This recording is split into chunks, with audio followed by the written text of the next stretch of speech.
Good morning po muli sa inyong lahat at welcome po sa ating pong pagpatuloy na pag-aaral ng salita ng Diyos. Paano mo sasabihin mahal mo si Lord? Kahapon po napag-usapan natin na kung saan ang isa sa bahagi ng pagsasabi natin na mahal natin si Lord is yung commitment po natin. We have to be committed sa Lord. At mababanggit po natin dyan, naghahanap si Lord sa 2 Chronicles po, 16 and chapter 16 verse 9, naghahanap si Lord ng mga taong committed sa Kanya. His eyes is looking upon the whole earth, looking sa mga committed kay Lord. Paano mo masasabi na committed ka nga kay Lord? Number one, kailangan ibigay mo yung buhay mo kay God.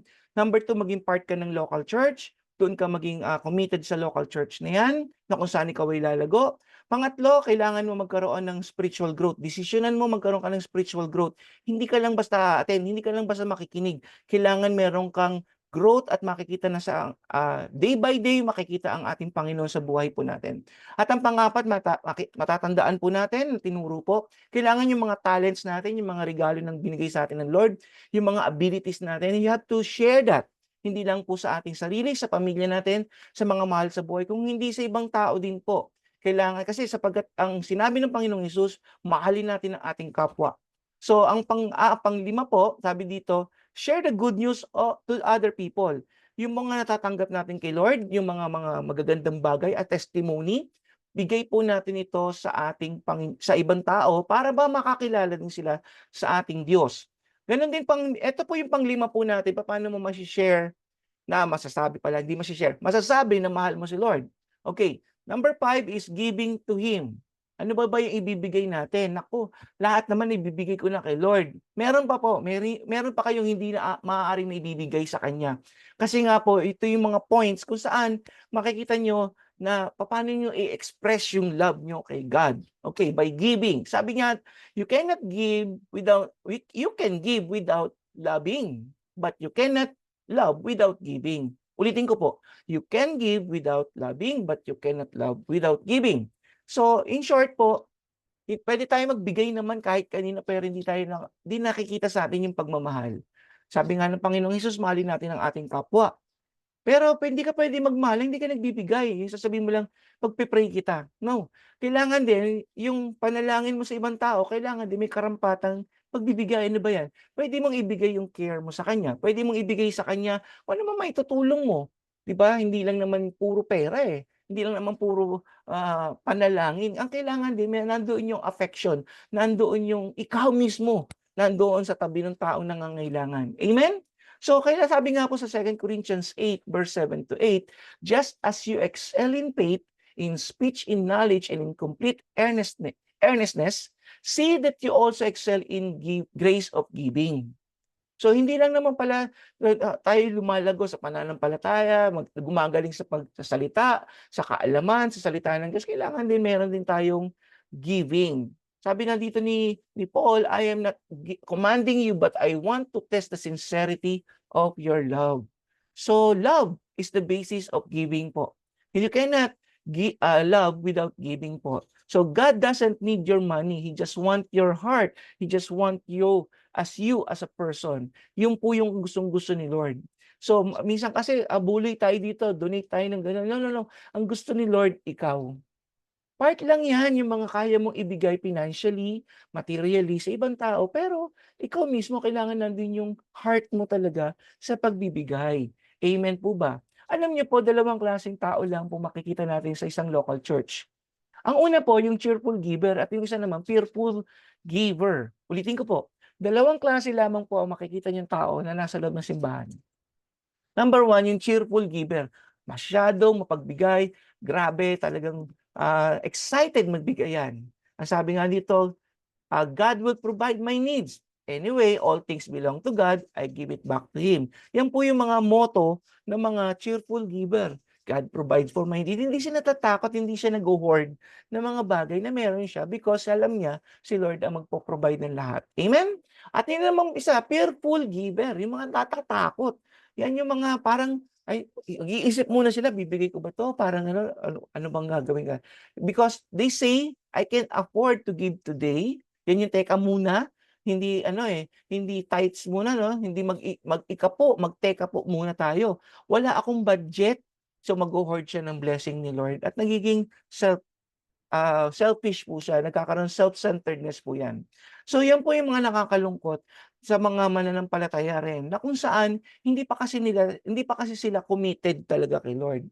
So pag nagkaroon ng commitment kay Lord, of course, hindi pong ating lahat, hindi lang bulsa, kung hindi ang buhay po natin, mai-share natin sa ibang tao. So giving is part of showing that you love God. At ang huli po, makikita po natin by publicly identifying with Him. Paano po yung publicly identifying it with Him? Tanungin kita kapatid, ikaw ba ay na-water baptized na? Ikaw ba ay nakapag-share na sa ibang tao about your faith kay Jesus Christ? So two things po ang kailangan natin ma-share in public. Number one, you must be baptized in water. Kasi water baptism po is public, ano po yan, identifying with Jesus Christ. Okay? Sinasabi mo sa publiko na ikaw ay bahagi na ng Kristiyano o bahagi ka na ng Christianism, na ikaw ay tagusunod na ng Panginoong Hesus. In Colossians 2:12, sabi dito, going under the water was a burial of your old life. So, in-express mo sa buong public na pagpunta mo sa tubig, ikaw ay mag-water baptism, ito po ay tinatawag submersion. Ikaw ay ililibing sa inyong lumang pagkatao. Sabi diyan, coming out of it was a resurrection. So pag lumabas ka niya sa tubig yan, it is a resurrection po. God raising you from the dead as He did Christ. So from old life, nililibing natin sa pamamagitan ng tubig at ikaw po i-raise up dyan. Sabi nga dyan, ikaw ay kagaya ng Panginoong Hesus ni raise up ng Panginoon ng Ama mula sa mga patay. So wala na dapat yung lumang mong pagkatao. So dahan-dahan talaga yan. Hindi naman po sinasabi kong immediate. So okay. So once namatay ka, ibig sabihin namatay ang inyong lumang pagkatao doon sa water baptism, ni-raise up ka ng Lord, then you will walk according to God's will, you will walk according to God's plan, you will walk according to God's word, at yun po makikita po sa inyo ang buhay kay Kristo. So water baptism is essential po when you express your love to God. Amen. So another thing po sa Romans 6:3, which is the Message translation, sabi dito, when we went under the water, we left our old country of sin behind. So iniwan na nga po, kagaya binanggit ko kanina, when we came out of the water, we entered into the new country of grace. So pumunta ka na doon sa lugar ng biyaya. A new life in a new land. Wow, grabe. Bagong buhay, bagong buhay kay Kristo. That's what baptism into the life of Jesus means. When we are lowered into the water, it is like a burial of Jesus. When we are raised up out of the water, it is like the resurrection of Jesus. So napakaganda po itong translation ito. Very defined po ang kanyang meaning po dito, na kung saan ini-express po dito yung old life, yung old nation, yung old country natin, this is makasalanang buhay, nilipat na tayo doon sa buhay na punong-puno ng biyaya kay Jesucristo. So, yun po yung water baptism. Ang pangalawa po, kailangan matuto tayong mag-witness sa iba. In Mark 8:38 po, sabi dito, if anyone is ashamed of me and my teaching, then I will be ashamed of him when I come with the glory of my Father. So, mismo ang Panginoong Hesus ang nagsabi dito, huwag daw tayo mahiya na i-share natin yung kabutihan ng Panginoon, yung mga tinuro sa atin ng Panginoon. That's why kailangan natin magkaroon ng boldness.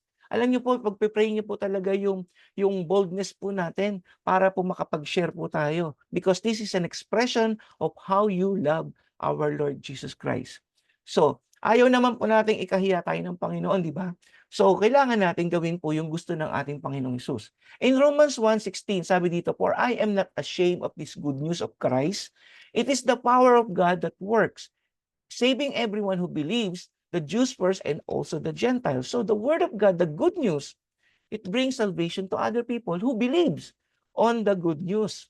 Kaya nga meron po yung power of salvation, ang salita ng Panginoon. So we should not be ashamed of the good news, sharing to others, witnessing to others. In 2 Timothy 1:8 po, so do not be ashamed of the testimony about our Lord or of me, his prisoner. Rather join me in suffering for the gospel by the power of God. Ito po ay sinabi ni Paul. Kasi po nasa prison po siya because of proclaiming the good news. Pero sabi nga po niya, huwag kang matakot, huwag kang mahiya na ipangaral mo ang salita ng Panginoon. Kapatid, sino ka man at saan ka man naroon, Kailangan mong ipahayag ang mabuting balita. Kailangan mong i-share yung mararanasan mo sa ating Panginoon. Because if you really want to express your love, to shout out your love to Jesus Christ, it's not only on the simple and quiet thing ng panalangin. Ito pong mga points na to na binigay ko po sa inyo, these are the things that you express your love to Jesus Christ completely. Wala na pong labis, walang kulang po. So, do you really love God? If you really love God, if you really love Jesus Christ, feed His lamb, feed His sheep. Gusto ng Panginoon na marami pang mga tao ang makapasok sa kalangitan, maraming tao ang makarinig ng mabuting balita ng Panginoon. Sino ang magsasabi niyan kung hindi ikaw, kapatid? Kaya ito yung challenge ng Lord sa atin. If you want to express your love not only by singing, prayer, and devotion or reading the Word of God, we must also be committed to the Lord. We must also be a witness for Jesus Christ. We must also have to be about the baptism of water para po kumpleto po tayo, walang labis, walang kulang na pagpapahayag ng mabuting balita sa ating Panginoon. So, mga kapatid, mga kasama, tayo po ay manalangin at I hope na-challenge kayo. I hope nagkaroon kayo ng encouragement to show your love to Jesus Christ. Amen? Hallelujah. So, let's pray. Thank you po, Lord Jesus Christ, that you teach us, Lord God. You taught us to have an experience, Lord God, sa iyo. Salamat, Panginoon, na binigyan mo po kami ng opportunity na mas marami pa kaming maintindihan that akala namin yun lamang, Panginoon, to express yung pagmamahal namin sa iyo, Lord. Ngunit ito po yung isang kumpleto ng pag-express ng pagmamahal namin sa iyo, Lord. Hindi lamang sa boses po namin, hindi lamang sa pananalita namin, kung hindi sa gawa din namin, O God. Yung body language namin, yung action namin, Panginoon, na mahal ka namin, O Diyos. Kaya po, Panginoon, salamat sa lahat ng tinuro niyo po sa amin. May apply po namin ito sa aming pong buhay sa pangalan ng Panginoong Hesus. Amen and amen. Hallelujah. So patuloy po tayong makinig at manood po ng mga vlog nito. I-share po natin. Patuloy po ninyong pagpalain ng kapwa po natin. Mag-pray po tayo lagi. Magbasa tayo ng salita ng Diyos. Amen. So see you po sa susunod na araw sa ating pong panibagong topic po. So God bless you all. Have a great day.